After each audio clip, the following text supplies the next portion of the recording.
दोस्तों नमस्कार, स्वागत है आपका हमारे YouTube चैनल उद्देश्य क्लासेस 91 में। दोस्तों हम लोग घटना चक्र जीएस पॉइंटर की जो सीरीज देख रहे थे उसके तहत हम लोग देख रहे थे सब्जेक्ट दोस्तों इन्वायरमेंट एंड इकोलॉजी, ठीक है। और इन्वायरमेंट एंड इकोलॉजी का दोस्तों हम लोग लगभग सारे चैप्टर कवर कर लिए हैं, ठीक है। हम लोग लास्ट चैप्टर देख रहे थे दोस्तों मिसलेनियस, ठीक है। और मिसलेनियस के तहत दोस्तों हम लोग लगभग सारे पॉइंट को कवर कर चुके थे, ठीक है। कल जो दोस्तों इन्वायरमेंट एंड इकोलॉजी की एक वीडियो चैनल पर ऑलरेडी अपलोडेड की गई थी विविध से संबंधित दोस्तों, और उसमें एक और चैप्टर था जल संरक्षण, ठीक है। तो विविध से संबंधित 2-3 पॉइंट दोस्तों हमारे शेष रह गए थे, ठीक है। कुछ टेक्निकल खामी की वजह से वह पूरी वीडियो में 2-3 हमारे पॉइंट जो थे विविध चैप्टर के बस शेष रह गए थे। यहाँ हम लोग देख लेंगे दोस्तों। उसके बाद आज हम लोग एक नया सब्जेक्ट स्टार्ट करेंगे दोस्तों, बायो, ठीक है दोस्तों। तो जो हमारे 2-3 पॉइंट रह गए थे उसको हम लोग यहाँ कवर कर लेते हैं, ठीक है। ध्यान से आप लोग देखिएगा। इसके बाद हमारी इन्वायरमेंट एंड इकोलॉजी पूरी तरीके से जीएस पॉइंटर से कवर हो जाएगी, ठीक है दोस्तों। चलिए देखते हैं यहाँ पे क्या पॉइंट दिए गए हैं, ध्यान से देखिएगा, सारे पॉइंट इंपॉर्टेंट हैं, ठीक है दोस्तों। चलिए, कह रहा है दोस्तों यहाँ पे कि यह हिमालय के दक्षिण में उष्णकटिबंधीय एशिया में पाया जाने वाला पक्षी है। क्या है? यह हिमालय के दक्षिण में उष्णकटिबंधीय एशिया में पाया जाने वाला पक्षी है और इसका मुख्य आहार आर्द्र भूमि के छिछले जलीय स्थलों में पाई जाने वाली छोटी मछलियां हैं। क्या है? यह हिमालय के दक्षिण में उष्णकटिबंधीय एशिया में पाया जाने वाला पक्षी है और इसका मुख्य आहार आर्द्र भूमि के छिछले जलीय स्थलों में पाई जाने वाली छोटी मछलियां हैं। तो वह है दोस्तों हमारा चित्रित बलाक, ठीक है, याद रखिएगा, वह है हमारा चित्रित बलाक, ठीक है दोस्तों। चलिए आगे के पॉइंट देखेंगे। अगला पॉइंट क्या दिया गया है, कह रहा है कि यह तिब्बत के पठार, क्या है, यह तिब्बत के पठार, भूटान तथा भारत के अरुणाचल प्रदेश, लद्दाख आदि में पाया जाता है। फिर देखिए, यह तिब्बत के पठार, भूटान तथा भारत के अरुणाचल प्रदेश, लद्दाख आदि में पाया जाता है। यह सर्वभक्षी है जो पौधों की जड़, कंदमूल, आलू, कीड़े मकोड़े, मछलियां, मेढक, अनाज सभी कुछ खाता है, ठीक है। किंतु मुख्य रूप से कटाई के पश्चात खेतों में अन्न के अवशेषों को अपने आहार के रूप में प्रयोग करता है। तो वह है दोस्तों काली गर्दन वाला सारस, ठीक है, यानी कि ब्लैक नेक्ड क्रेन। फिर देखिए, यह तिब्बत के पठार, भूटान तथा भारत के अरुणाचल प्रदेश, लद्दाख आदि में पाया जाता है। यह सर्वभक्षी है जो पौधों की जड़, कंदमूल, आलू, कीड़े मकोड़े, मछलियां, मेढक, अनाज सभी कुछ खाता है, किंतु मुख्य रूप से कटाई के पश्चात खेतों में अन्न के अवशेषों को अपने आहार के रूप में प्रयोग करता है। वह है दोस्तों हमारा काली गर्दन वाला सारस, ठीक है। चलिए अगला पॉइंट देखिए। अगला पॉइंट है दोस्तों, कह रहा है कि शीतोष्ण कटिबंधी वन, उष्ण कटिबंधी वन, शीतोष्ण कटिबंधी घास प्रदेश तथा उष्ण कटिबंधी सवाना में से जिसकी औसत शुद्ध प्राथमिक उत्पादकता सबसे कम है। पूछा गया प्रश्न है, इंपॉर्टेंट मार्क करिए इसको। क्या है? शीतोष्ण कटिबंधी वन, उष्ण कटिबंधी वन, शीतोष्ण कटिबंधी घास प्रदेश तथा उष्ण कटिबंधी सवाना में से जिसकी औसत शुद्ध प्राथमिक उत्पादकता सबसे कम है। तो याद रखिए वह है हमारा शीतोष्ण कटिबंधी घास प्रदेश, ठीक है। फिर देखिए, शीतोष्ण कटिबंधी वन, उष्ण कटिबंधी वन, शीतोष्ण कटिबंधी घास प्रदेश तथा उष्ण कटिबंधी सवाना में से जिसकी औसत शुद्ध प्राथमिक उत्पादकता सबसे कम है वह है शीतोष्ण कटिबंधी घास प्रदेश, ठीक है, ध्यान रखिएगा। चलिए अगला पॉइंट देखें। कह रहा है दोस्तों भारत का राष्ट्रीय सामुद्रिक पार्क स्थित है। क्या है? भारत का राष्ट्रीय सामुद्रिक पार्क स्थित है। तो याद रखिएगा कच्छ की खाड़ी, गुजरात में, ठीक है। कह रहा है भारत का राष्ट्रीय सामुद्रिक पार्क स्थित है। तो याद रखिए कच्छ की खाड़ी में, ठीक है।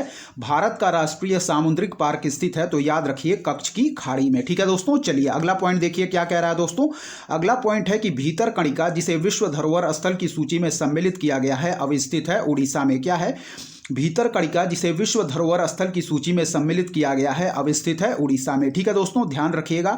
भीतर कणिका जिसे विश्व धरोहर स्थल की सूची में सम्मिलित किया गया है अवस्थित है दोस्तों हमारा ओडिशा में, ठीक है। और भारत का राष्ट्रीय सामुद्रिक पार्क स्थित है कच्छ की खाड़ी में। चलिए अगला पॉइंट देखिए। कह रहा है भारत के सबसे बड़े चरखे के संदर्भ में सही कथन है। क्या है? भारत के सबसे बड़े चरखे के संदर्भ में सही कथन है। तो ध्यान रखिएगा 2 पॉइंट दिया गया है।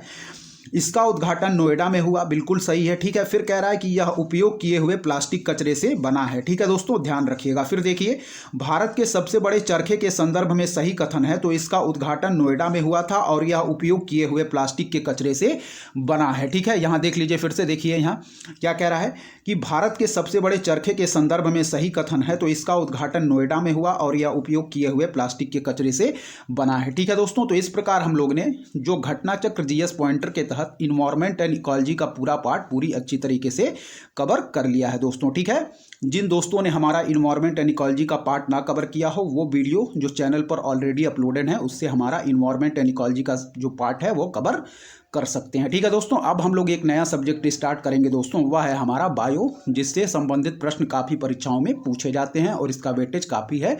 ठीक है दोस्तों, चलिए देखेंगे आज अब हम लोग एक नया सब्जेक्ट स्टार्ट करेंगे, वह है हमारा बायो। चलिए देखते हैं दोस्तों। चलिए दोस्तों, अब हम लोग घटना चक्र जीएस पॉइंटर के तहत एक नया सब्जेक्ट स्टार्ट करेंगे दोस्तों, वह है हमारा बायोलॉजी यानी कि जीव विज्ञान। ठीक है दोस्तों, सारे इसके जो टॉपिक दिए गए हैं सारे टॉपिक इंपॉर्टेंट हैं, ध्यान से देखते रहिए।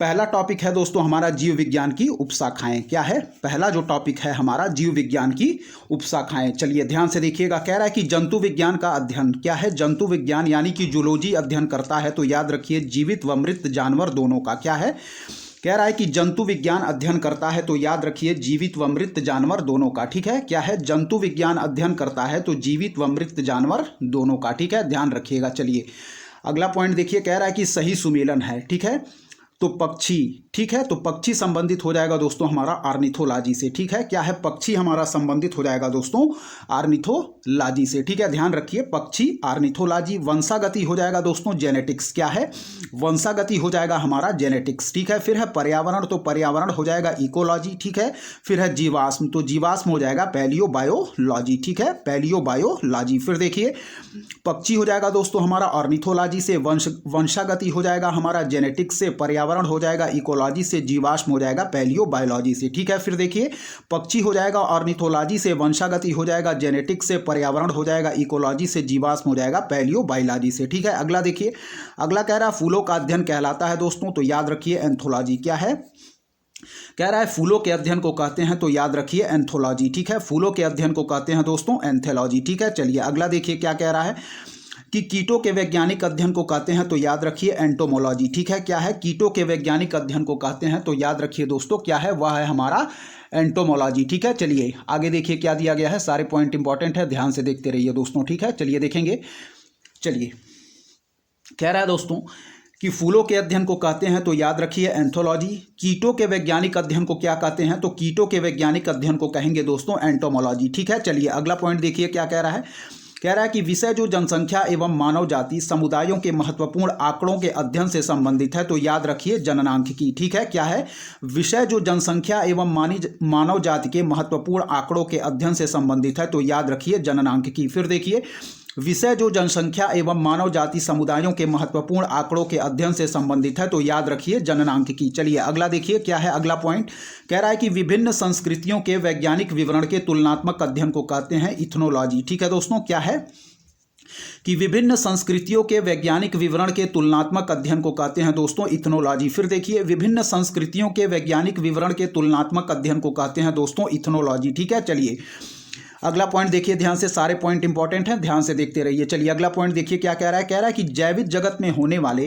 कार्य गुण व पद्धति के अध्ययन के इस ज्ञान को मशीनी जगत में उपयोग करने को कहते हैं बायोनिक्स। ठीक है, फिर देखिए जैविक जगत में होने वाले कार्य गुण व पद्धति के अध्ययन के इस ज्ञान को मशीनी जगत में उपयोग करने को कहते हैं बायोनिक्स। फिर देखिए कि जैविक जगत में होने वाले कार्य गुण व पद्धति के अध्ययन को कि इस ज्ञान को मशीनी जगत में उपयोग करने को कहते हैं बायोनिक्स। ठीक है, ध्यान रखिएगा। चलिए अगला देखिए क्या कह रहा है दोस्तों, कह रहा है कि पैलियो वनस्पति के अंतर्गत अध्ययन करते हैं। क्या है पैलियो वनस्पति के अंतर्गत अध्ययन करते हैं तो याद रखिए पादप जीवाश्मों का। क्या है, कह रहा है कि पैलियो वनस्पति के अंतर्गत अध्ययन करते हैं तो याद रखिए पादप जीवाश्मों का यानी कि फॉसिल प्लांट्स का। क्या है पैलियो वनस्पति के अंतर्गत अध्ययन करते हैं पादप जीवाश्मों का यानी कि फॉसिल प्लांट्स का। ठीक है, अगला देखिए, अगला है दोस्तों कह रहा है कि रेशम कीट पालन को कहते हैं तो याद रखिए सेरीकल्चर। क्या है रेशम कीट पालन को कहते हैं तो याद रखिए सेरीकल्चर।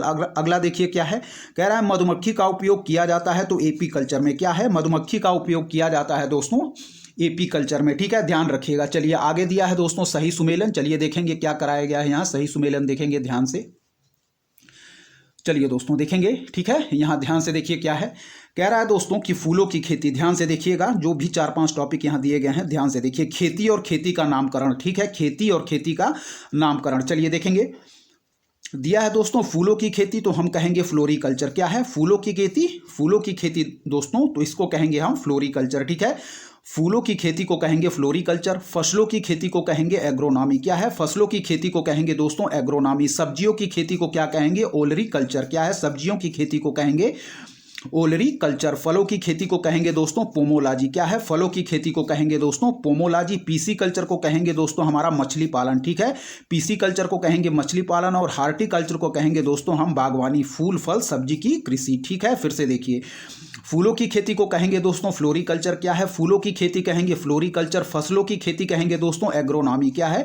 फसलों की खेती कहेंगे दोस्तों एग्रोनॉमी। सब्जियों की खेती कहेंगे दोस्तों ओलरीकल्चर। फलों की खेती कहेंगे पोमोलॉजी। पीसी कल्चर को कहेंगे मछली पालन। हार्टिकल्चर को कहेंगे बागवानी। ठीक है, फूल फल सब्जी की कृषि। फिर देखिए, फूलों की खेती फ्लोरिकल्चर, फसलों की खेती एग्रोनॉमी, सब्जियों की खेती ओलरीकल्चर, फलों की खेती पोमोलॉजी, पीसी कल्चर मछली पालन, हॉर्टिकल्चर बागवानी, फूल फल सब्जी की कृषि। चलिए अगला देखिए दोस्तों क्या कह रहा है। कह रहा है कि सब्जी के लिए काम आने वाले पौधों के अध्ययन को कहते हैं, तो याद रखिए ओलरीकल्चर। ठीक है, क्या कह रहा है कि सब्जी के लिए काम आने वाले पौधों के अध्ययन को कहते हैं, तो याद रखिए ओलरीकल्चर। फिर देखिए, सब्जी के लिए काम आने वाले पौधों के अध्ययन को कहते हैं ओलरीकल्चर। ठीक है दोस्तों, ध्यान रखिएगा।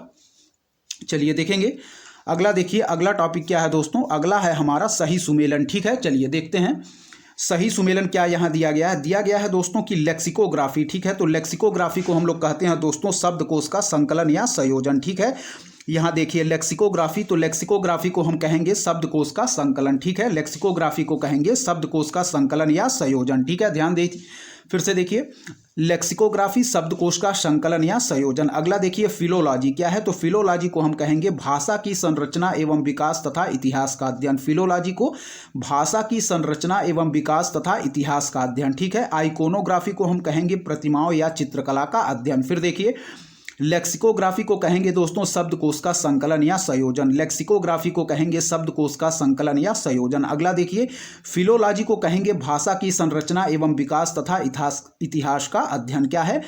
फिलोलॉजी को हम कहेंगे भाषा की संरचना एवं विकास तथा इतिहास का अध्ययन। फिलोलॉजी भाषा की संरचना एवं विकास तथा इतिहास का अध्ययन। आइकोनोग्राफी प्रतिमाओं या चित्रकला का अध्ययन। आइकोनोग्राफी प्रतिमाओं या चित्रकला का अध्ययन। ठीक है दोस्तों, चलिए आगे के पॉइंट देखेंगे क्या दिया गया है। ठीक है, चलिए यहाँ देखिए, चलिए दोस्तों देखेंगे, यहाँ पे ध्यान से देखिएगा क्या दिया गया है। चलिए कह रहा है दोस्तों विटीकल्चर के द्वारा उत्पादित होता है। ठीक है, तो विटीकल्चर के द्वारा उत्पादित होता है दोस्तों, तो याद रखिए विटीकल्चर के द्वारा क्या उत्पादित होता है? वह होता है हमारा अंगूर। ठीक है, विटीकल्चर के द्वारा उत्पादित होता है दोस्तों अंगूर। ठीक है, चलिए ध्यान रखिएगा। अगला देखिए क्या है। कह रहा है कि कीट संवर्धन है तो कीटों की वृद्धि करने का विज्ञान। क्या है? कीट संवर्धन है तो कीटों की वृद्धि करने का विज्ञान। कीट संवर्धन है कीटों की वृद्धि करने का विज्ञान। चलिए अगला पॉइंट देखिए। कह रहा है कि वर्मी कल्चर में प्रयुक्त वर्म होता है, तो याद रखिए अर्थवर्म। क्या है? वर्मी कल्चर में प्रयुक्त वर्म होता है, तो याद रखिए अर्थवर्म। ठीक है, चलिए अगला देखिए। कह रहा है कि जेरेंटोलॉजी। क्या है? जेरेंटोलॉजी संबंधित है, तो याद रखिए वृद्धों के अध्ययन से। क्या है? जेरेंटोलॉजी संबंधित है दोस्तों वृद्धों के अध्ययन से। ठीक है, अगला टॉपिक देखिए क्या है। कह रहा है कि वृद्धावस्था एवं काल प्रभावन के विषय में ज्ञान प्राप्त करने की विधा को कहते हैं जेरेंटोलॉजी। क्या है? वृद्धावस्था एवं काल प्रभावन के विषय में ज्ञान प्राप्त करने की विधा को कहते हैं दोस्तों जेरेंटोलॉजी। ठीक है, याद रखिए। फिर देखिए वृद्धावस्था एवं काल प्रभावन के विषय में ज्ञान प्राप्त करने की विधा को कहते हैं दोस्तों जेरेंटोलॉजी। चलिए अगला देखिए क्या कह रहा है। कह रहा है जेनेटिक्स अध्ययन है तो आनुवांशिकता और विचरण का। क्या है?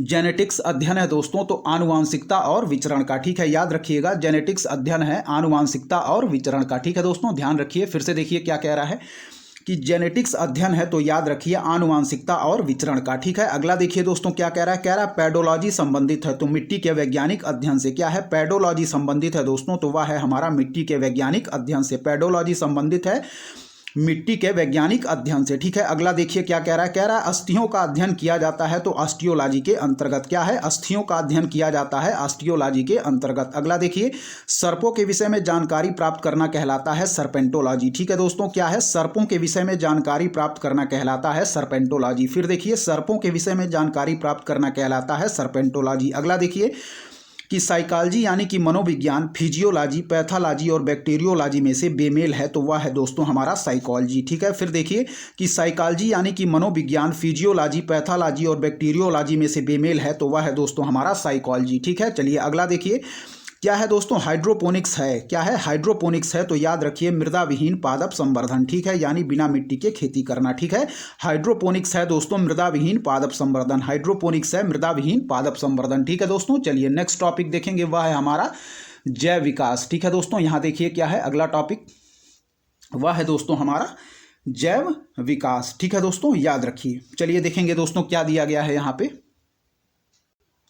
चलिए दोस्तों देखेंगे क्या है हमारा अगला पॉइंट, देखेंगे यहाँ, ठीक है। चलिए देखेंगे जो हमारा नेक्स्ट टॉपिक है दोस्तों, वह है हमारा जैव विकास, ठीक है। चलिए देखेंगे,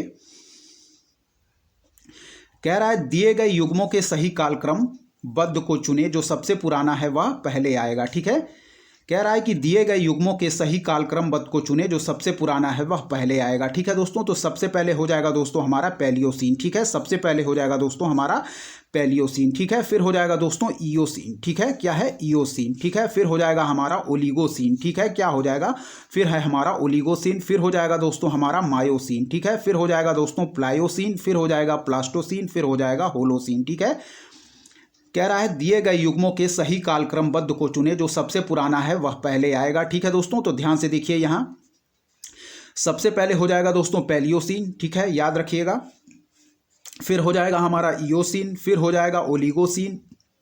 फिर हो जाएगा मायोसीन। फिर हो जाएगा प्लायोसीन। फिर हो जाएगा प्लास्टोसीन। फिर हो जाएगा होलोसीन, ठीक है। कह रहा है दिए गए युग्मों के सही कालक्रमबद्ध को चुने, जो सबसे पुराना है वह पहले आएगा। तो फिर देखिए पैलियोसीन, फिर है दोस्तों ईओसीन, फिर है दोस्तों ओलिगोसीन, फिर है मायोसीन, फिर है प्लायोसीन, फिर है प्लास्टोसीन, फिर है होलोसीन, ठीक है। चलिए अगला देखिए दोस्तों क्या कह रहा है। यहाँ देखिए दोस्तों कह रहा है कि मीथेन, अमोनिया, ऑक्सीजन और कार्बन डाइऑक्साइड में से प्राचीन पृथ्वी के वायुमंडल में अनुपस्थित थी, तो वह थी दोस्तों हमारा ऑक्सीजन, ठीक है। कह रहा है कि मीथेन, अमोनिया, ऑक्सीजन और कार्बन डाइऑक्साइड में से प्राचीन पृथ्वी के वायुमंडल में अनुपस्थित थी, तो वह थी दोस्तों हमारी ऑक्सीजन, ठीक है। कह रहा है मीथेन, अमोनिया, ऑक्सीजन और कार्बन डाइऑक्साइड में से प्राचीन आदिम पृथ्वी के वायुमंडल में अनुपस्थित थी, तो वह थी दोस्तों हमारी ऑक्सीजन, ठीक है। यहाँ देखिए अगला देखिए, कह रहा है कि दोस्तों वर्तमान प्रमाण के अनुसार पृथ्वी पर जीव का उद्गम हुआ लगभग 2 अरब वर्ष पूर्व। क्या है? वर्तमान प्रमाण के अनुसार पृथ्वी पर जीव का उद्गम हुआ लगभग 2 अरब वर्ष पूर्व। फिर देखिए वर्तमान प्रमाण के अनुसार पृथ्वी पर जीव का उद्गम हुआ लगभग 2 अरब वर्ष पूर्व, ठीक है दोस्तों, याद रखिएगा। चलिए आगे देखेंगे दोस्तों क्या दिया गया है, ठीक है। आगे देखिए, चलिए आगे के पॉइंट देखेंगे, सारे पॉइंट इंपॉर्टेंट हैं, ध्यान से देखते रहिए दोस्तों, ठीक है। चलिए आगे देखिए,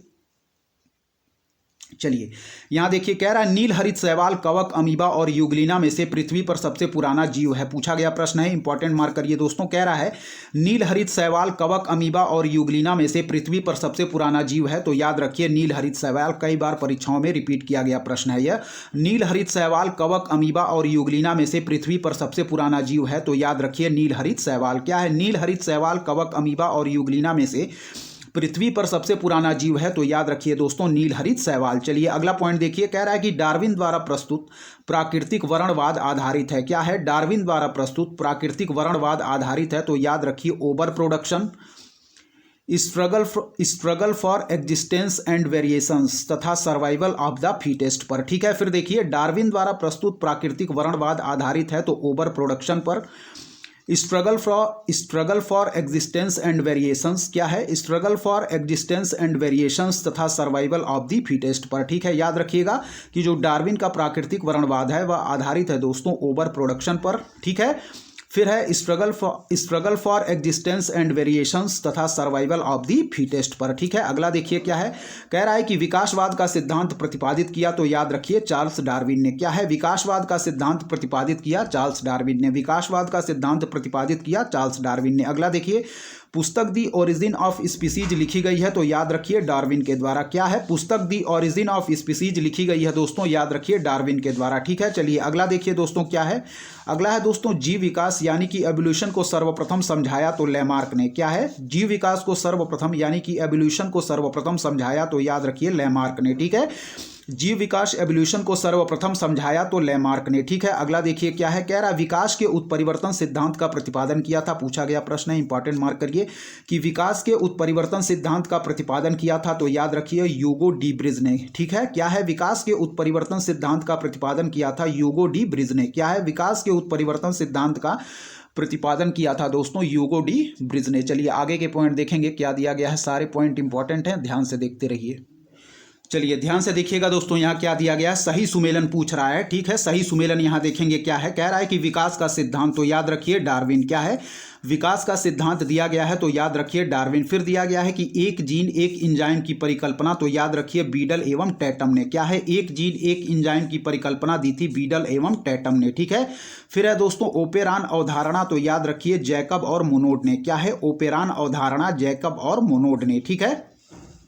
चलिए फिर देखेंगे, कह रहा है कि सही सुमेलित है, तो याद रखिए विकास का सिद्धांत यह हो जाएगा दोस्तों डार्विन से। विकास का सिद्धांत हो जाएगा डार्विन से। एक जीन एक एंजाइम की परिकल्पना दी थी बीडल और टैटम ने। क्या है, एक जीन एक एंजाइम की परिकल्पना दी थी बीडल और टैटम ने, ठीक है।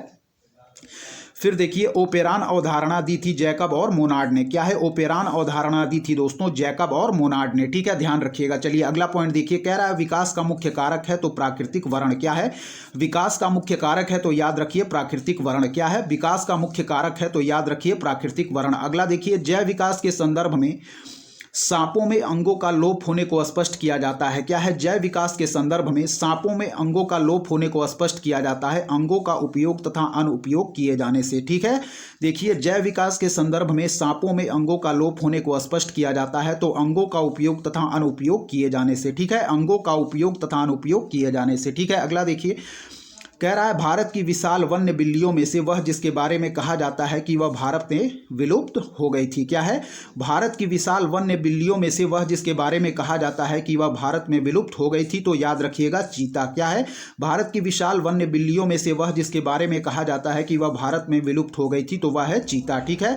यहाँ नोट देखिए क्या दिया गया है, कह रहा है कि हाल ही में भारत में प्रोजेक्ट चीता के तहत नामीबिया और दक्षिण अफ्रीका से चीते लाए गए हैं, ठीक है। याद रखिए हाल ही में भारत में प्रोजेक्ट चीता के तहत नामीबिया और दक्षिण अफ्रीका से चीते लाए गए हैं, ठीक है, ध्यान रखिएगा। चलिए कहाँ कहाँ से, नामीबिया और दक्षिण अफ्रीका से, ठीक है, ध्यान रखिएगा। चलिए आगे देखिए दोस्तों क्या क्या कह रहा है, सारे पॉइंट इंपॉर्टेंट है, ध्यान से देखते रहिए। चलिए देखेंगे, चलिए देखिए यहाँ कह रहा है आधुनिक मनुष्य के हाल के पूर्वज हैं तो याद रखिए क्रो-मैग्नान मनुष्य। क्या है, कह रहा है कि आधुनिक मनुष्य के हाल के पूर्वज हैं तो क्रो-मैग्नान मानुस, ठीक है। याद रखिए आधुनिक मनुष्य के हाल के पूर्वज हैं तो याद रखिए क्रो-मैग्नान मानुस, ठीक है दोस्तों। चलिए अगला पॉइंट देखेंगे, कह रहा है कि शब्द डेनिसोवन। क्या है, शब्द डेनिसोवन कभी कभी समाचार माध्यमों से आता है तो यह है एक आदिम मानवजात स्पीसीज के संदर्भ में। क्या है, कह रहा है कि शब्द डेनिसोवन कभी कभी समाचार माध्यमों में आता है तो याद रखिए एक आदि मानव जात के संदर्भ में, ठीक है, ध्यान रखिएगा। शब्द डेनिसोवन कभी कभी समाचार माध्यमों में आता है तो याद रखिए एक आदि मानव जात स्पीसीज के संदर्भ में, ठीक है दोस्तों। चलिए आगे देखेंगे क्या दिया गया है, ठीक है। चलिए देखेंगे, कह रहा है कि आर्कियोपटेरिक्स हैं। क्या है, आर्कियोपटेरिक्स हैं तो याद रखिए जुरैसिक युग का सर्वपुरातन पक्षी। क्या है, आर्कियोपटेरिक्स है तो याद रखिए जुरैसिक युग का सर्वपुरातन पक्षी। क्या है, आर्कियोपटेरिक्स है जुरैसिक युग का सर्वपुरातन पक्षी, ठीक है। अगला देखिए, कह रहा है कि आर्कियोपटेरिक्स योजक कड़िक है तो सरीसृप व पक्षी के बीच की। क्या है, कह रहा है कि आर्कियोपटेरिक्स योजक कड़िक है तो याद रखिए सरीसृप व पक्षी के बीच की, ठीक है। फिर देखिए आर्कियोपटेरिक्स योजक कड़ी है तो सरीसृप व पक्षी के बीच की, ठीक है। फिर देखिए कह रहा है कि मैमथ पूर्वज हैं। क्या है, मैमथ पूर्वज हैं तो याद रखिए हाथी का, ठीक है। मैमथ पूर्वज हैं तो याद रखिए दोस्तों हाथी का। मैमथ पूर्वज है दोस्तों हाथी का, ठीक है। कह रहा है कि डायनासोर थे तो याद रखिए मेसोजोइक सरीसृप। क्या है, डायनासोर थे तो याद रखिए मेसोजोइक सरीसृप, ठीक है। डायनासोर थे मेसोजोइक सरीसृप, ठीक है। डायनासोर रहे तो मेसोजोइक युग में, ठीक है, याद रखिए डायनासोर थे मेसोजोइक सरीसृप। क्या है, डायनासोर थे मेसोजोइक सरीसृप। डायनासोर रहे हैं मेसोजोइक युग में। क्या है, डायनासोर रहे हैं मेसोजोइक युग में। अगला देखिए दोस्तों, कह रहा है कि जीवों के विकास यानी कि इवोल्यूशन के संदर्भ में सही अनुक्रम है तो याद रखिए सैलामेंडर, फिर है दोस्तों अजगर, फिर है दोस्तों कंगारू, ठीक है। याद रखिए सैलामेंडर, फिर है दोस्तों अजगर, फिर है दोस्तों कंगारू, ठीक है। यहां से एक बार फिर देखिए, कह रहा है कि आधुनिक मनुष्य के हाल के पूर्वज हैं तो याद रखिए क्रो-मैग्नान मानुस। क्या है, आधुनिक मनुष्य के हाल के पूर्वज हैं क्रो-मैग्नान मानुस। फिर देखिए शब्द डेनिसोवन कभी कभी समाचार माध्यमों में आता है तो याद रखिए एक आदि मानव जात स्पीसीज के संदर्भ में। शब्द डेनिसोवन कभी कभी समाचार माध्यमों में आता है एक आदि मानव जाति यानी स्पीसीज के संदर्भ में। फिर देखिए कह रहा है कि आर्कियोपटेरिक्स हैं तो याद रखिए जुरैसिक युग का सर्वपुरातन पक्षी। क्या है, आर्कियोपटेरिक्स है तो जुरैसिक युग का सर्वपुरातन पक्षी। फिर देखिए अगला आर्कियोपटेरिक्स योजक कड़ी है तो याद रखिए सरीसृप व पक्षी के बीच की। क्या है? आर्कियोपटेरिक्स योजक कड़ी है तो सरीसृप व पक्षी के बीच की। ठीक है। मैमथ पूर्वज थे हाथी के। क्या है?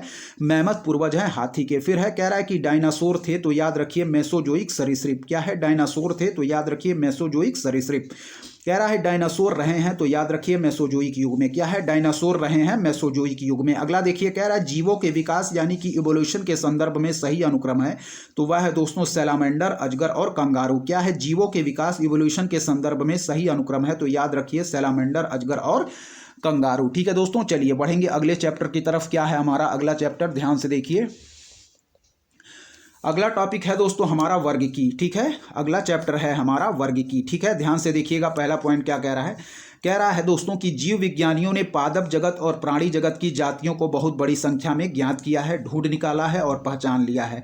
संख्या की दृष्टि से अब तक ढूंढे और पहचाने हुए जीवों में सबसे अधिक संख्या है तो याद रखिए कीटों की। ठीक है। यानी कि इंसेक्ट्स की। ठीक है। चलिए फिर देखिए कह रहा है जीव विज्ञानियों ने पादप जगत और प्राणी जगत की जातियों को बहुत बड़ी संख्या में ज्ञात किया है, ढूंढ निकाला है और पहचान लिया है। संख्या की दृष्टि से अब तक ढूंढे हुए और पहचाने हुए जीवों में सबसे अधिक संख्या है तो याद रखिए कीटों की यानी कि इंसेक्ट्स की। ठीक है दोस्तों, चलिए आगे के पॉइंट देखेंगे क्या दिया गया है। सारे पॉइंट इंपॉर्टेंट हैं, ध्यान से देखते रहिए। ठीक है। चलिए यहाँ देखिए कह रहा है कि कथन कह रहा है और कारण कह रहा है कि अमीबा विभंजन द्वारा जनन करता है। कह रहा है कथन में कि अमीबा जो है वह विभंजन द्वारा जनन करता है। ठीक है। ध्यान रखिए कारण कह रहा है कि सभी एक कोशिकीय जीव अलैंगिक विधियों से जनन करते हैं। ठीक है।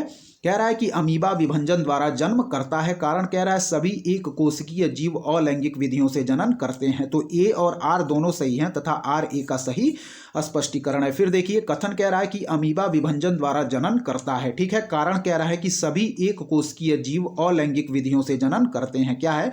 सभी एक कोशिकीय जीव अलैंगिक विधियों से जनन करते हैं। ठीक है दोस्तों, याद रखिएगा क्या कह रहा है कि कथन कह रहा है कि अमीबा विभंजन द्वारा जनन करता है। ठीक है। फिर कारण कह रहा है कि सभी एक कोशिकीय जीव अलैंगिक विधियों से जनन करते हैं। ठीक है। तो याद रखिएगा ए और आर दोनों सही है और आर ए का सही स्पष्टीकरण है। चलिए अगला देखिए कह रहा है कि गर्म रुधिर वाले जंतु वे होते हैं जो अपने शरीर के तापक्रम को हमेशा एक सा बनाए रखते हैं। ठीक है।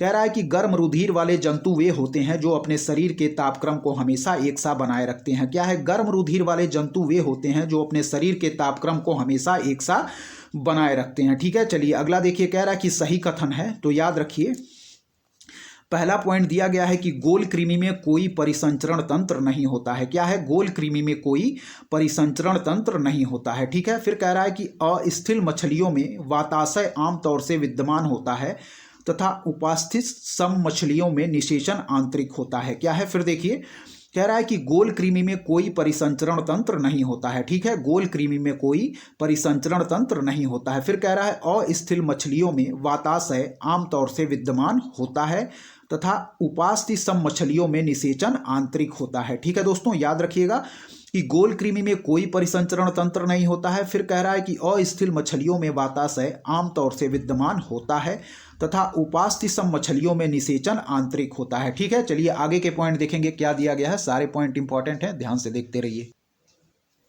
चलिए दोस्तों ध्यान से देखिएगा क्या कह रहा है। अगला पॉइंट कह रहा है कि स्टार फिश, सा फिश, पाइप फिश तथा गिटार फिश में से वह जो मछली नहीं है। ठीक है दोस्तों, कह रहा है कि स्टार फिश, सा फिश, पाइप फिश तथा गिटार फिश में से वह जो मछली नहीं है तो याद रखिए स्टार फिश। ठीक है दोस्तों, क्या है?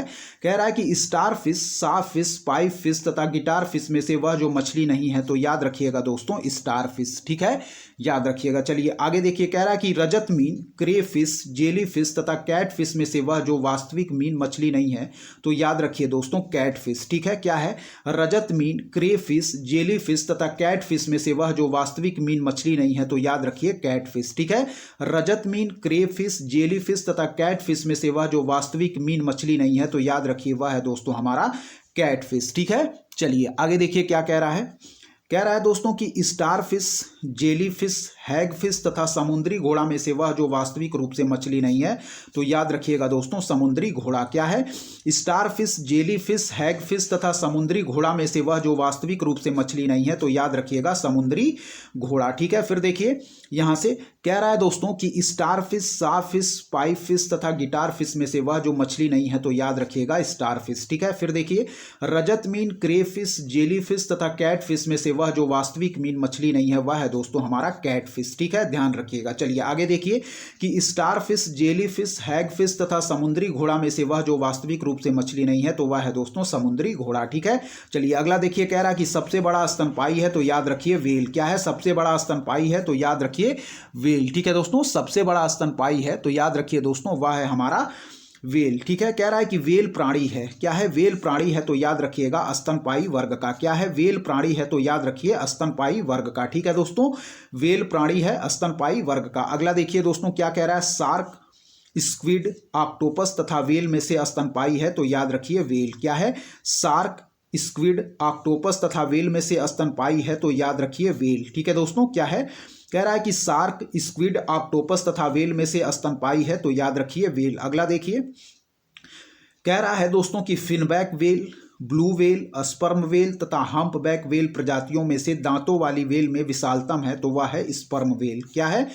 फिर देखिए finback whale, blue whale, sperm whale तथा हम्पबैक वेल प्रजातियों में से दांतों वाली वेलों में विशालतम है, तो वह है दोस्तों स्पर्म वेल। ठीक है, फिर देखिए finback whale, blue whale, sperm whale तथा हम्पबैक वेल प्रजातियों में से दांतों वाली वेलों में विशालतम है, तो वह याद रखिएगा स्पर्म वेल। ठीक है दोस्तों, अगला देखिए कह रहा है दोस्तों क्या है हमारा, अगला देखिए कह रहा है कि एकीडेना, कंगारू, सेही तथा वेल में से वह जो अंडे देता है और सीधे बच्चे नहीं देता है, वह है दोस्तों हमारा एकीडेना। ठीक है, क्या है?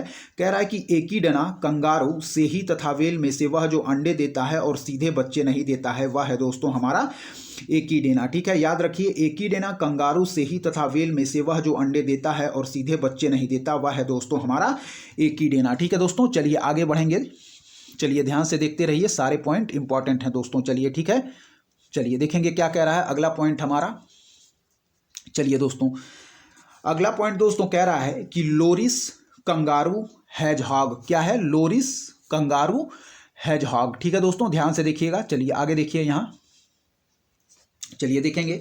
कह रहा है कि लोरिस, कंगारू, हेजहॉग एवं एकीडेना में से वह स्तनधारी जो अंडे देता है। क्या है? लोरिस, कंगारू, हेजहॉग एवं एकीडेना में से वह स्तनधारी जो अंडे देता है, तो याद रखिए एकीडेना। ठीक है, याद रखिए एकीडेना। चलिए कह रहा है कि उड़ने वाला स्तनपायी है, तो याद रखिए चमगादड़। क्या है? उड़ने वाला स्तनपायी है, तो याद रखिए चमगादड़। फिर कह रहा है उड़ने वाले जीवों में से वह जो पक्षी वर्ग में नहीं आता है, तो याद रखिए चमगादड़। क्या है? उड़ने वाले जीवों में से वह जो पक्षी वर्ग में नहीं आता है, तो चमगादड़। उड़ने वाले जीवों में से वह जो पक्षी वर्ग में नहीं आता है, चमगादड़। ठीक है दोस्तों, चलिए अगला देखिए क्या कह रहा है। कह रहा है दोस्तों कि गोल्डन महसीर। ठीक है, फिर कह रहा है इंडियन नाइट जार, फिर कह रहा है स्पून बिल, फिर कह रहा है व्हाइट आई बीस। ठीक है, में से पक्षी नहीं है, तो याद रखिए गोल्डन महसीर। ठीक है, क्या कह रहा है कि golden mahseer, Indian night jar, spoon bill एवं व्हाइट आइबिस में से पक्षी नहीं है, तो याद रखिए गोल्डन महासीर। फिर देखिए golden mahseer, Indian night jar, spoon bill एवं व्हाइट आइबिस में से पक्षी नहीं है, तो याद रखिए गोल्डन महसीर। ठीक है, चलिए अगला देखिए। कह रहा है कि समुद्री गाय, समुद्री घोड़ा तथा समुद्री सिंह में से स्तनधारी है, तो याद रखिए समुद्री गाय एवं समुद्री सिंह। ठीक है, क्या है दोस्तों? कह रहा है कि समुद्री गाय, समुद्री घोड़ा तथा समुद्री सिंह में से स्तनधारी है, तो याद रखिए समुद्री गाय एवं समुद्री सिंह। ठीक है, फिर देखिए समुद्री गाय, समुद्री घोड़ा तथा समुद्री सिंह में से स्तनधारी है, तो याद रखिए समुद्री गाय एवं समुद्री सिंह। ठीक है दोस्तों, याद रखिए। चलिए आगे देखेंगे क्या है। कह रहा है कि डॉल्फिन वर्गीकृत किए जाते हैं, तो याद रखिए स्तनी में। ठीक है, क्या है? डॉल्फिन वर्गीकृत किए जाते हैं, तो याद रखिए स्तनी में। क्या है? डॉल्फिन वर्गीकृत किए जाते हैं, तो याद रखिए स्तनी में। ठीक है, अगला देखिए। कह रहा है दोस्तों सील है, तो सील एक स्तनपायी है। क्या है दोस्तों? सील है, तो सील एक स्तनपायी है। ठीक है दोस्तों, सील है एक स्तनपायी। ठीक है, ध्यान रखिए। चलिए आगे देखेंगे दोस्तों, चलिए आगे देखेंगे क्या कह रहा है। कह रहा है कि असल्क मीन। क्या है? असल्क मीन यानी कि कैटफिश। फिर कह रहा है अष्टभुज यानी कि ऑक्टोपस। फिर कह रहा है सीप यानी कि ऑयस्टर।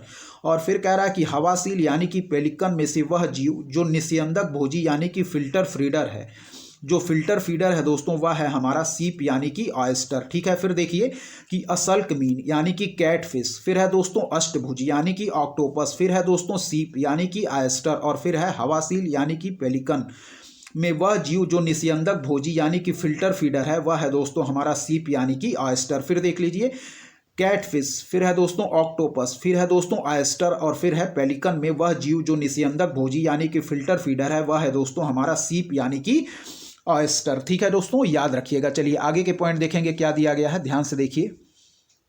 चलिए यहाँ ध्यान से देखिए दोस्तों, कह रहा है कि पेंगुइन, वेल, ऑटर तथा कछुआ में से नृशंस प्राणी है। क्या है?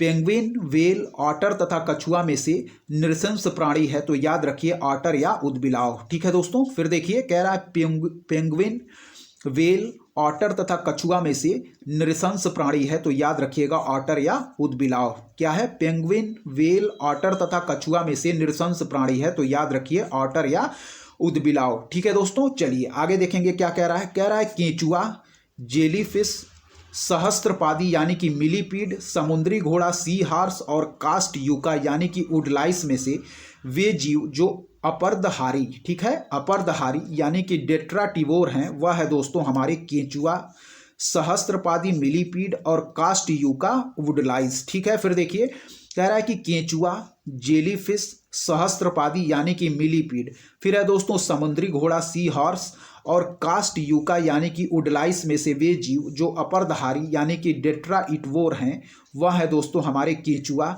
फिर है दोस्तों सहस्त्रपादी, मिलीपीड, फिर है कास्ट यूका वुडलाइस। ठीक है दोस्तों, याद रखिएगा। चलिए आगे देखेंगे दोस्तों क्या कह रहा है। कह रहा है कि एम्फीबिया बताता है तो जल एवं स्थल दोनों पर ही रह सकने वाले पशुओं को। क्या है? एम्फीबिया बताता है जल एवं स्थल दोनों पर ही रह सकने वाले पशुओं को। एम्फीबिया क्या बताता है? जल एवं स्थल दोनों पर ही रह सकने वाले पशुओं को। ठीक है, कह रहा है वह गुण जो मनुष्य को अन्य सभी वानर गुणों से पृथक करता है तो जानने की इच्छा प्रकट करना। क्या है? वह गुण जो मनुष्य को अन्य सभी वानर गुणों से पृथक करता है तो वह है दोस्तों जानने की इच्छा प्रकट करना। क्या है? वह गुण जो मनुष्य को अन्य सभी वानर गुणों से पृथक करता है तो जानने की इच्छा प्रकट करना। ठीक है दोस्तों, कह रहा है गिब्बन, गोरिल्ला, लंगूर तथा ओरंग उटान में से कपी नहीं है, तो याद रखिएगा लंगूर। ठीक है, क्या कह रहा है कि गिब्बन, गोरिल्ला, लंगूर तथा ओरंग उटान में से कपी नहीं है, तो याद रखिएगा लंगूर। क्या है? गिब्बन, गोरिल्ला, लंगूर तथा ओरंग उटान में से कपी नहीं है, तो याद रखिएगा लंगूर। ठीक है दोस्तों, चलिए आगे के पॉइंट देखेंगे क्या दिया गया है। सारे पॉइंट इंपॉर्टेंट है, ध्यान से देखते रहिए।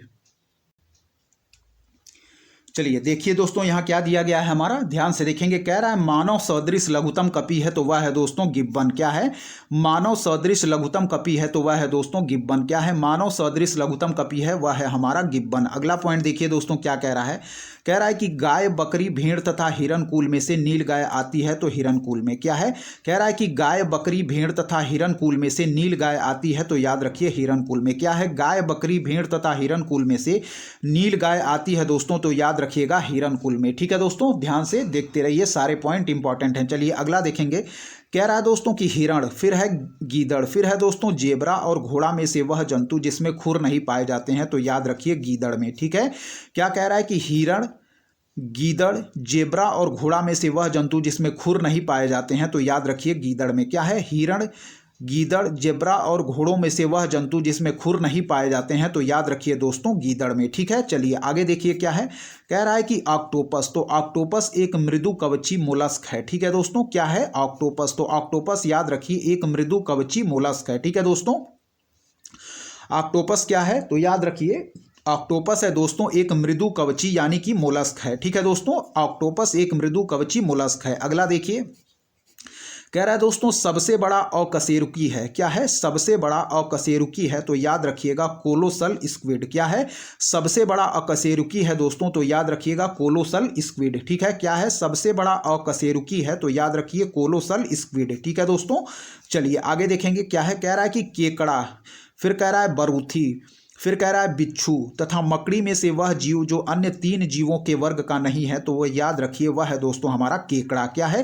केकड़ा, बरूथी, बिच्छू तथा मकड़ी में से वह जीव जो अन्य 3 जीवों के वर्ग का नहीं है, तो वह याद रखिए केकड़ा। फिर देखिए केकड़ा, बरूथी, बिच्छू तथा मकड़ी में से वह जीव जो अन्य 3 जीवों के वर्ग का नहीं है, तो वह है दोस्तों केकड़ा। ठीक है, चलिए अगला देखिए। कह रहा है व्हाइट लेग हॉर्न एक किस्म है तो याद रखिए कुक्कुटों की। क्या है? व्हाइट लेग हॉर्न एक किस्म है तो याद रखिए कुक्कुटों की। व्हाइट लेग हॉर्न एक किस्म है तो याद रखिए कुक्कुटों की। ठीक है, अगला पॉइंट क्या है दोस्तों, ध्यान से देखिए। कह रहा है टिक और माइट वास्तव में होते हैं तो मकड़ी वंशी। क्या है दोस्तों? टिक और माइट वास्तव में होते हैं तो याद रखिए मकड़ी वंशी। टिक और माइट वास्तव में होते हैं तो याद रखिए मकड़ी वंशी। अगला देखिए, कह रहा है जुगनू होता है तो याद रखिए एक कीट होता है। क्या है? जुगनू होता है, याद रखिए एक कीट। जुगनू होता है एक कीट। अगला देखिए दोस्तों, क्या अगला पॉइंट क्या कह रहा है दोस्तों हमारा, देखेंगे। चलिए ध्यान से देखते रहिए, सारे पॉइंट इंपॉर्टेंट है दोस्तों। चलिए देखेंगे।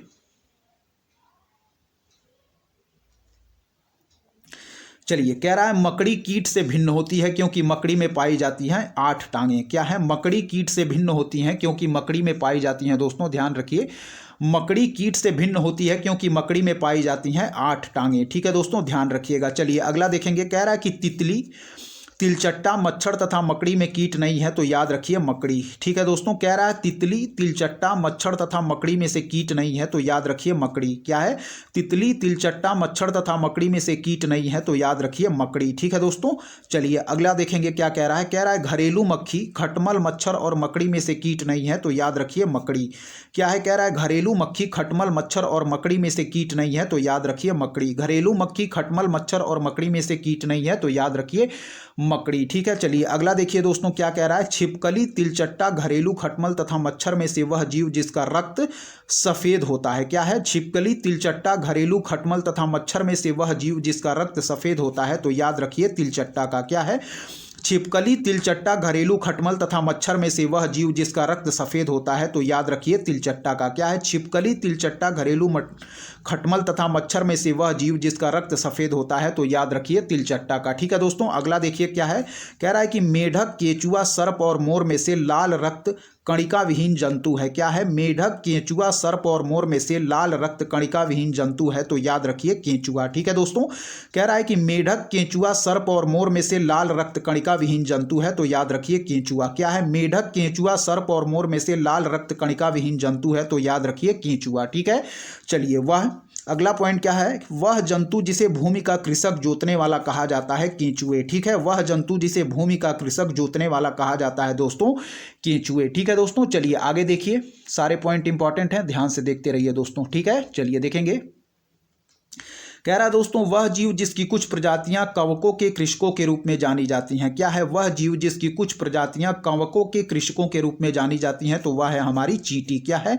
वह जीव जिसकी कुछ प्रजातियां कवकों के कृषकों के रूप में जानी जाती हैं। ठीक है दोस्तों, तो याद रखिएगा क्या है, वह है दोस्तों हमारी चींटी। ठीक है दोस्तों, कह रहा है कि वह जीव जिसकी कुछ प्रजातियां कवकों के कृषकों के रूप में जानी जाती हैं तो वह है दोस्तों हमारी चींटी। ठीक है, चलिए अगला देखिए। कह रहा है जब चींटियां काटती हैं तो वह अंतःक्षेपित करती हैं, याद रखिएगा फॉर्मिक अम्ल। क्या है? जब चींटियां काटती हैं तो वे अंतःक्षेपित करती हैं, याद रखिएगा फॉर्मिक अम्ल। जब चींटियां काटती हैं तो वे अंतःक्षेपित करती हैं फॉर्मिक अम्ल। अगला देखिए, कह रहा है दोस्तों मकड़ियों द्वारा उत्पादित रेशम कहलाता है तो याद रखिएगा गौशमीर रेशम। ठीक है, क्या कह रहा है? मकड़ियों द्वारा उत्पादित रेशम कहलाता है तो याद रखिएगा गौशमीर रेशम। क्या है? मकड़ियों द्वारा उत्पादित रेशम कहलाता है गौशमीर रेशम। ठीक है, याद रखिएगा। चलिए अगला देखिए दोस्तों, सही कथन कह रहा है क्या है, चलिए देखेंगे यहाँ पे। ठीक है, ध्यान से देखिए। चलिए कह रहा है दोस्तों फीता कृमि उभयलिंगी है। क्या है? फीता कृमि दोस्तों जो है वह है उभयलिंगी है। ठीक है, कह रहा है गोल कृमि के अलग अलग लिंग यानी की सेक्स होते हैं। क्या है? गोल कृमि, राउंड वर्म के अलग अलग लिंग होते हैं। ठीक है, अगला देखिए, कह रहा है फाइलेरिया सूत्र कृमि से होता है। क्या है? फाइलेरिया सूत्र कृमि से होता है। फिर कह रहा है गिनी कृमि सूत्र कृमि है। क्या है दोस्तों? गिनी कृमि सूत्र कृमि है। ठीक है, फिर देखिए कह रहा है कि फीता कृमि उभयलिंगी है। क्या है? फीता कृमि उभयलिंगी है। ठीक है, याद रखिए फीता कृमि उभयलिंगी है। फिर कह रहा है कि गोल कृमि के अलग अलग लिंग होते हैं। क्या है? गोल कृमि के अलग अलग लिंग होते हैं। ठीक है, फिर कह रहा है फाइलेरिया सूत्र कृमि से होता है। क्या है? फाइलेरिया सूत्र कृमि से होता है। ठीक है, फिर देखिए कह रहा है गिनी कृमि सूत्र कृमि है। क्या है? गिनी कृमि सूत्र कृमि है। ठीक है दोस्तों, याद रखिएगा चारों पॉइंट। चलिए आगे बढ़ेंगे अगले पॉइंट की तरफ। कह रहा है दोस्तों वह ग्रुप जिसके जंतु प्रायः रात्रिचर यानी कि नॉकटर्नल होते हैं, तो याद रखिए मच्छर, चमगादड़ और उल्लू। क्या है? वह ग्रुप जिसके जंतु प्रायः रात्रिचर होते हैं, तो याद रखिए मच्छर, चमगादड़, उल्लू। फिर देखिए वह ग्रुप जिसके जंतु प्रायः रात्रिचर यानी कि नॉकटर्नल होते हैं, तो याद रखिए मच्छर, चमगादड़ या उल्लू। ठीक है, चलिए अगला पॉइंट देखिए, कह रहा है कि मच्छरों के बारे में निम्नलिखित कथनों पर विचार कीजिए। क्या है? मच्छरों के बारे में निम्नलिखित कथनों पर विचार कीजिए। ठीक है दोस्तों, चलिए देखिए, कह रहा है कि केवल नर रक्त चूसते हैं, पहला पॉइंट है। क्या है? केवल नर रक्त चूसते हैं। फिर दूसरा दोस्तों कह रहा है कि केवल मादा रक्त चूसती हैं। ठीक है, पहला है कि केवल नर रक्त चूसते हैं, ठीक है। फिर दूसरा है केवल मादा रक्त चूसती हैं। ठीक है, चलिए देखेंगे आगे पॉइंट क्या दिए गए हैं, यहाँ देखिए ध्यान से। ठीक है दोस्तों, चलिए यहाँ देखिए, चलिए दोस्तों फिर कह रहा है कि मादा पौधों, क्या कह रहा है कि मादा जो है वह पौधों का रस चूसती हैं। क्या है? तीसरा दिया गया है मादा जो है वह पौधों का रस चूसती हैं। ठीक है, फिर चौथा कह रहा है दोस्तों मादा की अपेक्षा नर के डैने बड़े होते हैं। क्या है? मादा की अपेक्षा नर के डैने बड़े होते हैं। ठीक है, फिर कह रहा है पांचवा कि नर की अपेक्षा मादा के डैने बड़े होते हैं। ठीक है, मादा की अपेक्षा, कह रहा है नर की अपेक्षा मादा के डैने बड़े होते हैं। ठीक है, तो इनमें से हम सही मार्क कौन कौन सा है, यहाँ देखिए दिया गया है केवल 2 और 5 सही है। ठीक है, यानी कि ध्यान से सुनिए, तो यानी कि केवल मादा जो है दोस्तों वह रक्त चूसती है। दूसरा पॉइंट हमारा था, कह रहा है कि केवल मादा रक्त चूसती है, यह बिल्कुल सही है कि केवल मादा दोस्तों वह रक्त चूसने का काम करती है। केवल मादा जो है वह रक्त चूसती है। और पांचवा पॉइंट है कि नर की अपेक्षा मादा के डैने बड़े होते हैं। ठीक है, नर की अपेक्षा मादा के डैने बड़े होते हैं, याद रखिएगा नर की अपेक्षा मादा के डैने बड़े होते हैं। चलिए अगला देखेंगे, अगला पॉइंट क्या दिया गया है दोस्तों, ध्यान से देखिए। यहाँ कह रहा है कि जाहक यानी कि हेजहॉग, फिर कह रहा है सैलमूसक यानी कि मॉर्मॉट, और फिर कह रहा है कि वज्रसल्क यानी कि पेंगोलिन में से वे जीव जो परभक्षियों द्वारा पकड़े जाने की संभावना को कम करने के लिए स्वयं को लपेटकर अपने सुवेद्य अंगों की रक्षा करते हैं, तो वह है दोस्तों जाहक यानी कि हेजहॉग, और वह है वज्रसल्क। ठीक है दोस्तों, जाहक और वज्रसल्क यानी कि पेंगोलिन। ठीक है दोस्तों, फिर से देखिए, कह रहा है कि जाहक यानी कि हेजहॉग, फिर है दोस्तों सैल मूसक यानी कि मॉर्मॉट, और फिर कह रहा है कि वज्रसल्क पेंगोलिन में से वे जीव जो परभक्षियों द्वारा पकड़े जाने की संभावना को कम करने के लिए स्वयं को लपेटकर अपने सुवेद्य अंगों की रक्षा करते हैं, तो याद रखिए वह है दोस्तों हेजहॉग यानी कि जाहक, और वह है वज्रसल्क यानी कि पेंगोलिन।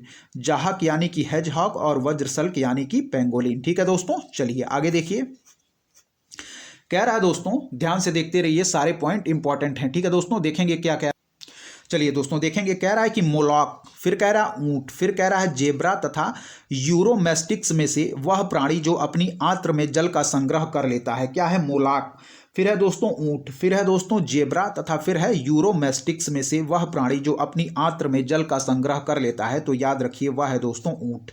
ठीक है, वह है हमारा ऊंट। ठीक है, याद रखिएगा कि मोलाक, ऊंट, जेब्रा तथा यूरोमेस्टिक्स में से वह प्राणी जो अपनी आंत्र में जल संग्रह कर लेता है, तो वह है ऊंट। चलिए अगला देखिए, कह रहा है कि जिराफ, ऊंट, कंगारू तथा कंगारू चूहा में से वह जो बिना पानी पिए सबसे लंबी अवधि तक रख सकता है, तो वह है दोस्तों हमारा कंगारू चूहा। ठीक है, ध्यान रखिएगा कि जिराफ, ऊंट, कंगारू तथा कंगारू चूहा में से वह जो बिना पानी पिए सबसे लंबी अवधि तक रह सकता है, तो वह है दोस्तों हमारा कंगारू चूहा। ठीक है, फिर देखिए जिराफ, ऊंट, कंगारू तथा कंगारू चूहा में से वह जो बिना पानी पिए सबसे लंबी अवधि तक रख सकता है, तो वह है दोस्तों हमारा कंगारू चूहा। ठीक है, फिर देखिए कह रहा है कंगारू चूहा, जिराफ, गिलहरी तथा कौवा में से वह जो ठोस मूत्र उत्सर्जित करता है, तो वह है दोस्तों हमारा कंगारू चूहा। क्या है? कंगारू चूहा, जिराफ, गिलहरी तथा कौवा में से वह जो ठोस मूत्र उत्सर्जित करता है, तो याद रखिए वह है दोस्तों हमारा कंगारू चूहा। ठीक है, ध्यान रखिएगा। चलिए अगला पॉइंट देखिए दोस्तों, क्या कह रहा है, कह रहा है सर्पों की विष ग्रंथियां की समांग हैं। क्या है? सर्पों की विष ग्रंथियां की समांग हैं, तो याद रखिएगा कशेरुकी प्राणियों की लाल ग्रंथियों के। क्या है? सर्पों की विष ग्रंथियां का, सर्पों की विष ग्रंथियां की समांग हैं, तो याद रखिए कशेरुकी प्राणियों की लार ग्रंथियों के। क्या है? सर्पों की विष ग्रंथियों की समांग हैं, तो याद रखिए कशेरुकी प्राणियों की लार ग्रंथियों के। क्या है? सर्पों की विष ग्रंथियों की समांग हैं, तो कशेरुकी प्राणियों की लार ग्रंथियों के। अगला देखिए दोस्तों, अगला क्या कह रहा है, अगला पॉइंट देखिए, चलिए देखते रहिए, सारे पॉइंट इंपॉर्टेंट हैं, ध्यान से देखिए यहाँ। चलिए देखिएगा, कह रहा है कि सांप के जहरीले विषदंत होते हैं जो रूपांतरित जो रूपांतरित रूप हैं क्या है? सांप के जहरीले विषदंत होते हैं जो रूपांतरित रूप हैं, तो याद रखिए जंबिका मैक्सिलरी दंत के। क्या है? सांप के जहरीले विषदंत होते हैं जो रूपांतरित रूप हैं, तो याद रखिए जंबिका यानी कि मैक्सिलरी दंत के। क्या है? सांप के जहरीले विषदंत होते हैं जो रूपांतरित रूप होते हैं जंबिका मैक्सिलरी दंत के। ठीक है दोस्तों, चलिए अगला देखिए क्या है। कह रहा है कि चट्टान पर उगने वाले पादप कहलाते हैं, तो शैलोद्भिद। क्या है? चट्टान पर उगने वाले क्या है? चट्टान पर उगने वाले पादप कहलाते हैं, तो शैलोद्भिद। क्या है? चट्टान पर उगने वाले पादप कहलाते हैं शैलोद्भिद। अगला देखिए दोस्तों, कह रहा है कि कीट बच्ची पौधे मिट्टी में इसकी कमी होने से उगते हैं, तो याद रखिए नाइट्रोजन की। क्या है? कीट बच्ची पौधे मिट्टी में इसकी कमी होने से उगते हैं, तो नाइट्रोजन की। कीट बच्ची पौधे मिट्टी में इसकी कमी होने से उगते हैं, तो नाइट्रोजन की। अगला देखिए क्या है। कह रहा है कि पैशन फ्लावर पादप घटपौड़ी, रात की रानी यानी कि नाइट क्वीन तथा फ्लेम ऑफ द फॉरेस्ट में से कीटाहारी पादप है, तो याद रखिए वह है दोस्तों हमारा घटपौड़ी। ठीक है, फिर देखिए कह रहा है कि पैशन फ्लावर पादप घटपौड़ी, रात की रानी तथा फ्लेम ऑफ द फॉरेस्ट में से कीटाहारी पादप है, तो याद रखिएगा दोस्तों वह है हमारा घटपौड़ी। ठीक है दोस्तों, फिर देखिए पैशन फ्लावर पादप घटपौड़ी, रात की रानी तथा फ्लेम ऑफ द फॉरेस्ट में से कीटाहारी पादप है, तो याद रखिए घटपौड़ी। ठीक है, चलिए अगला देखिए। कह रहा है कि निकेंटिस, फिर कह रहा है निलुम्बो, फिर कह रहा है निकोटियाना, फिर कह रहा है नेफेंथिस में से एक कीट बच्ची पौधा है, तो याद रखिए नेफेंथिस। ठीक है, फिर देखिए कह रहा है कि निकेंटिस, निलुम्बो, निकोटियाना तथा नेफेंथिस में से एक कीट बच्ची पौधा है, तो याद रखिए दोस्तों नेफेंथिस। ठीक है, चलिए अगला देखिए क्या है। कह रहा है कि घटपौड़ी के स्तंभ, पत्ता, अनुपर्ण तथा पर्णवृत्त भागों में से वह जो घट में रूपांतरित होता है, तो याद रखिएगा पत्ता। क्या है? घटपौड़ी के स्तंभ, पत्ता, अनुपर्ण तथा पर्णवृत्त भागों में से वह जो घट में रूपांतरित होता है, तो याद रखिए पत्ता। क्या है? घटपौड़ी के स्तंभ, पत्ता, अनुपर्ण तथा पर्णवृत्त भागों में से वह जो घट में रूपांतरित होता है, तो याद रखिएगा दोस्तों पत्ता। ठीक है दोस्तों, ध्यान रखिएगा। चलिए आगे देखेंगे क्या दिया गया है, ध्यान से देखिए, सारे पॉइंट इंपॉर्टेंट है दोस्तों। ठीक है, चलिए यहाँ देखिए। कह रहा है कि निपेंथिस खासियाना घटपौड़ी नामक दुर्लभ एवं आपातीय पौधा पाया जाता है, तो वह है हमारा मेघालय राज्य में। ठीक है, कह रहा है कि निपेंथिस खासियाना नामक दुर्लभ एवं आपातीय पौधा पाया जाता है, तो याद रखिए मेघालय में। कई बार पेपर में पूछा गया प्रश्न है कि निपेंथिस खासियाना घटपौड़ी नामक दुर्लभ एवं आपातीय पौधा पाया जाता है मेघालय में। ठीक है दोस्तों, चलिए आगे देखिए। सुमेल कराया गया है, ध्यान से देखिए। कह रहा है दोस्तों ईस्ट, तो संबंधित हो जाएगा किण्वन से। कैसीन हो जाएगा हमारा दोस्तों दुग्ध प्रोटीन। क्या हो जाएगा? कैसीन हो जाएगा दुग्ध प्रोटीन। एलोवेरा है दोस्तों आवृत्त बीजी। क्या है? एलोवेरा है दोस्तों आवृत्त बीजी।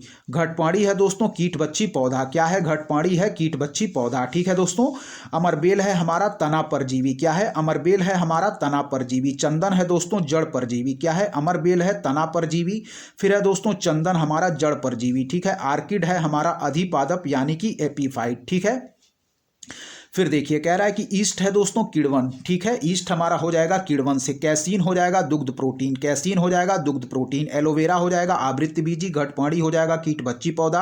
अमरबेल हो जाएगा तना परजीवी। चंदन हो जाएगा जड़ परजीवी। आर्किड हो जाएगा अधिपादप यानी कि एपीफाइट। फिर देखिए ईस्ट हो जाएगा किण्वन, कैसीन हो जाएगा दुग्ध प्रोटीन, एलोवेरा हो जाएगा आवृत्त बीजी, घटपौड़ी हो जाएगा कीट बच्ची पौधा, अमरबेल हो जाएगा तना परजीवी। ठीक है, फिर हो जाएगा चंदन दोस्तों जड़ परजीवी। क्या है? अमरबेल है तना परजीवी, चंदन है जड़ परजीवी, आर्किड है दोस्तों अधिपादप या एपीफाइट। फिर देखिए ईस्ट है दोस्तों किण्वन से, कैसीन है दोस्तों दुग्ध प्रोटीन से, एलोवेरा है दोस्तों आवृत्त बीजी, घटपौड़ी है कीट बच्ची पौधा, अमरबेल है तना परजीवी, चंदन है जड़ परजीवी, आर्किड है अधिपादप। ठीक है, अमरबेल है तना परजीवी, चंदन है जड़ परजीवी, आर्किड है अधिपादप। ठीक है, याद रखिए अमरबेल है तना परजीवी, चंदन है जड़ परजीवी, आर्किड है अधिपादप। ठीक है, अगला देखिए कह रहा है कि पौधे का वह भाग जिससे हल्दी प्राप्त होती है। इंपॉर्टेंट मार्क करिए, पूछा गया प्रश्न है, कई बार पेपर में पूछा गया है। पौधे का वह भाग जिससे हल्दी प्राप्त होती है, तो याद रखिए तना से। ठीक है, पौधे का वह भाग जिससे हल्दी प्राप्त होती है, तो तना से। पौधे का वह भाग जिससे हल्दी प्राप्त होती है, तो तना से। ठीक है, चलिए कह रहा है हल्दी भूमिगत तने का उदाहरण है जिसे कहते हैं राइजोम। क्या है? हल्दी जो है दोस्तों वह भूमिगत तने का उदाहरण है जिसे कहते हैं राइजोम। क्या है? हल्दी भूमिगत तने का उदाहरण है जिसे कहते हैं राइजोम। क्या है? हल्दी भूमिगत तने का उदाहरण है जिसे कहते हैं राइजोम। ठीक है दोस्तों, ध्यान रखिएगा। चलिए आगे के पॉइंट देखेंगे दोस्तों क्या दिए गए हैं। ठीक है, ध्यान से देखिए, सारे पॉइंट इंपॉर्टेंट हैं दोस्तों।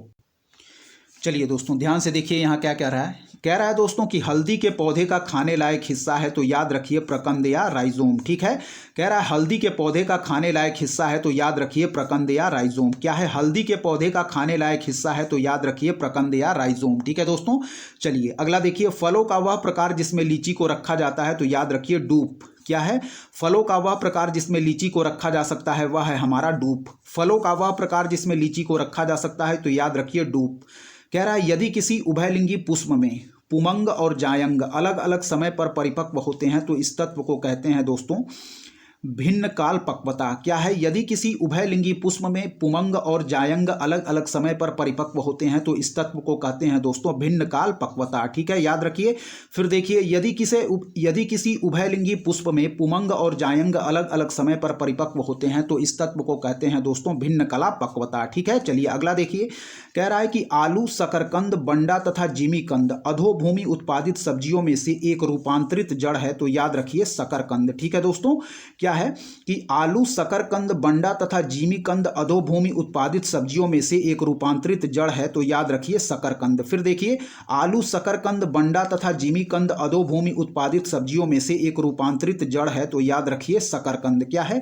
आलू, शकरकंद, बंडा तथा जिमीकंद अधोभूमि उत्पादित सब्जियों में से एक रूपांतरित जड़ है तो याद रखिए दोस्तों शकरकंद। ठीक है, चलिए अगला देखिए, कह रहा है कि गन्ना, अदरक, आलू तथा शकरकंद में से वह जिसका संग्रह अंग तना नहीं है तो याद रखिए वह है हमारा शकरकंद। ठीक है, कह रहा है कि गन्ना, अदरक, आलू तथा शकरकंद में से वह जिसका संग्रह अंग तना नहीं है तो याद रखिए शकरकंद। ठीक है, गन्ना, अदरक, आलू तथा शकरकंद में से वह जिसका संग्रह अंग तना नहीं है तो याद रखिए शकरकंद। ठीक है, चलिए फिर देखिए, सलजम, अदरक, गाजर तथा शकरकंद में से वह जो तना है तो याद रखिए अदरक। क्या है? सलजम, अदरक, गाजर तथा शकरकंद में से वह जो तना है तो याद रखिए अदरक। क्या है? सलजम, अदरक, गाजर तथा शकरकंद में से वह जो तना है तो याद रखिए दोस्तों अदरक। ठीक है, चलिए आगे देखेंगे दोस्तों क्या है, ध्यान से देखते रहिए, सारे पॉइंट इंपॉर्टेंट है दोस्तों। ठीक है, चलिए आगे कह रहा है दोस्तों कि अदरक तना है जड़ नहीं क्योंकि इसमें नोड और इंटरनोड होते हैं। ठीक है, कह रहा है कि अदरक तना है जड़ नहीं क्योंकि इसमें नोड और इंटरनोड होते हैं। अदरक तना है जड़ नहीं क्योंकि इसमें नोड और इंटरनोड होते हैं। अगला देखिए, सरसों, गेहूं, धान तथा मक्का में से वह फसल जिसकी रोपाई की जाती है तो याद रखिएगा धान की। क्या है? सरसों, गेहूं, धान तथा मक्का में से वह फसल जिसकी रोपाई की जाती है तो याद रखिए धान की। सरसों, गेहूं, धान तथा मक्का में से वह फसल जिसकी रोपाई की जाती है तो याद रखिए धान की। ठीक है, चलिए सुमेलन देखेंगे दोस्तों। कह रहा है प्रकंद। ठीक है, तो प्रकंद है दोस्तों अदरक। ठीक है, प्रकंद, तो प्रकंद है दोस्तों अदरक। फिर है दोस्तों स्तंभकंद, तो स्तंभकंद है दोस्तों आलू। ठीक है, स्तंभकंद है आलू। फिर है दोस्तों सल्ककंद, तो सल्ककंद है दोस्तों हमारा लहसुन। ठीक है, सल्ककंद है दोस्तों हमारा लहसुन। फिर है दोस्तों घनकंद, तो वह है हमारा जिमीकंद सूरन। ठीक है, जिमीकंद सूरन। फिर देखिए, प्रकंद है दोस्तों हमारा अदरक। ठीक है, प्रकंद है दोस्तों हमारा अदरक। स्तंभकंद है दोस्तों हमारा आलू। स्तंभकंद है आलू। ठीक है, फिर है सल्ककंद, तो सल्ककंद है लहसुन। फिर है घनकंद, तो वह है हमारा जिमीकंद सूरन। ठीक है, फिर देखिए, प्रकंद है दोस्तों अदरक। क्या है? प्रकंद है दोस्तों अदरक। स्तंभकंद है आलू। क्या है? स्तंभकंद है आलू। सल्ककंद है दोस्तों हमारा लहसुन। घनकंद है जिमीकंद सूरन। फिर देखिए, प्रकंद है दोस्तों अदरक। क्या है? प्रकंद है दोस्तों अदरक। स्तंभकंद है आलू। स्तंभकंद है आलू। सल्ककंद है लहसुन। सल्ककंद है लहसुन। घनकंद है जिमीकंद सूरन। ठीक है, फिर देखिए, प्रकंद है दोस्तों अदरक। स्तंभकंद है दोस्तों आलू। सल्ककंद है लहसुन। घनकंद है जिमीकंद सूरन। ठीक है, अगला देखिए, कह रहा है दोस्तों कि गाजर, फिर कह रहा है शकरकंद, फिर कह रहा है नारियल तथा आलू में से रूपांतरित स्तंभ है तो याद रखिएगा दोस्तों वह है हमारा आलू। ठीक है,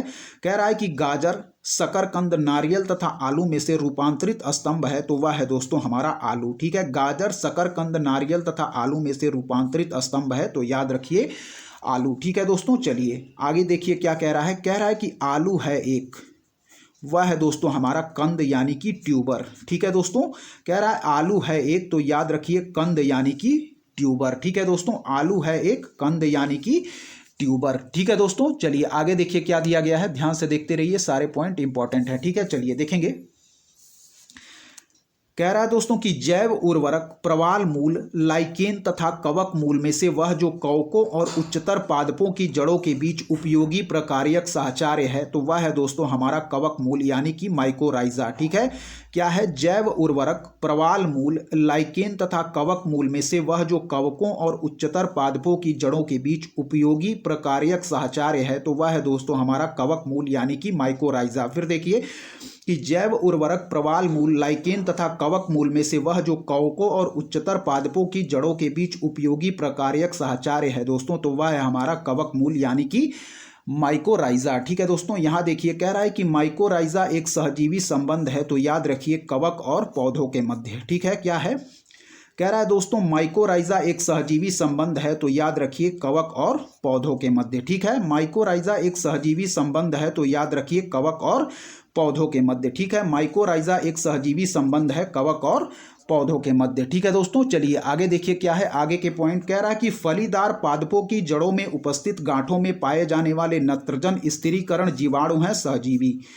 क्या है दोस्तों? कह रहा है कि फलीदार पादपों की जड़ों में उपस्थित गांठों में पाए जाने वाले नत्रजन स्थिरीकरण जीवाणु हैं तो याद रखिएगा दोस्तों सहजीवी। फिर देखिए फलीदार पादपों की जड़ों में उपस्थित गांठों में पाए जाने वाले नत्रजन स्थिरीकरण जीवाणु हैं तो याद रखिए सहजीवी। ठीक है दोस्तों, चलिए आगे देखेंगे क्या कह रहा है। कह रहा है वे जातियां जो अन्य जीवों के साथ सहजीवी संबंध बना सकती हैं तो वह है दोस्तों हमारा नाइडेरिया, फिर है कवक या फंजाई और फिर है आदि जंतु यानी कि प्रोटोजोआ। ठीक है, वे जातियां जो अन्य जीवों के साथ सहजीवी संबंध बना सकती हैं वह है हमारी नाइडेरिया, फिर है दोस्तों कवक, फंजाई और फिर है आदि जंतु प्रोटोजोआ।